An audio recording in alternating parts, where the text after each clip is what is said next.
अल्हम्दुलिल्लाहि रब्बिल आलमीन अस्सलातु वस्सलामु अम्मा बाद।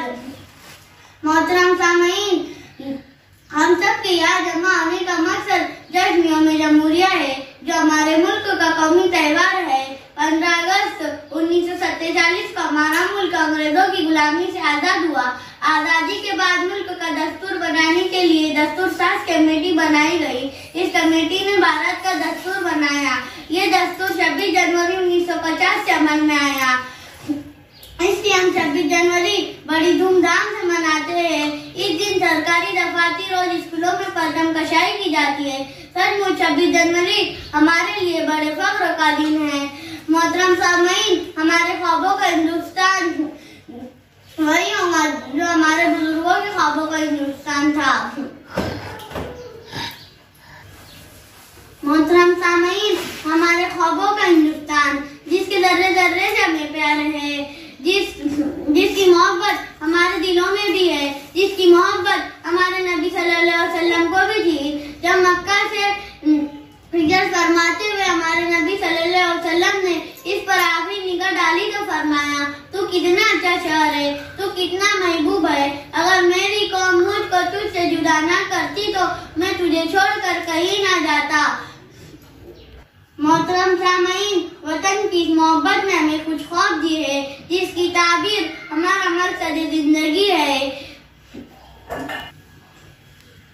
हमारे ख्वाबों का हिंदुस्तान वही होगा हमारे ख्वाबों का हिंदुस्तान वही होगा जो हमारे बुजुर्गों के ख्वाबों का हिंदुस्तान था। इस मुल्क के लिए जो ख्वाब उन्होंने देखे हैं वो ख्वाब हमें भी देखने हैं। आइए देखिए वो ख्वाब क्या है। अगर हमारे मुल्क में अमन और शांति हो तो हमारे ख्वाबों का हिंदुस्तान होगा। अगर हमारे मुल्क में हिंदुस्तान में जुआ, सट्टा और शराब पर पाबंदी हो तो हमारे ख्वाबों का हिंदुस्तान होगा। अगर हमारे मुल्क में लोग एक दूसरे से दस्तगिरेबाना हो तो हमारे ख्वाबों का हिंदुस्तान होगा। अगर हमारे मुल्क में औरतों की असमतें महफूज हो तो हमारे ख्वाबों का हिंदुस्तान होगा। हमारे ख्वाबों का हिंदुस्तान एक ऐसा हिंदुस्तान है जहाँ इंसानों में भेदभाव ना हो, हर एक को पूरा पूरा इंसाफ मिले, जहाँ मजहब के नाम पर लूट मार और फसाद ना हो।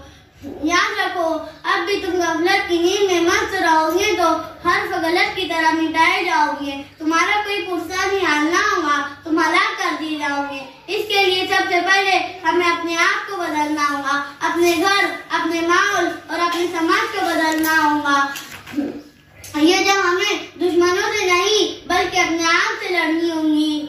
ये जब हमें दुश्मनों से हर शख्स को अपने फराइज और अपनी जिम्मेदारियां दयानतदारी से अदा करनी होंगी, तब कहीं जाकर हमारे ख्वाबों का हिंदुस्तान होगा।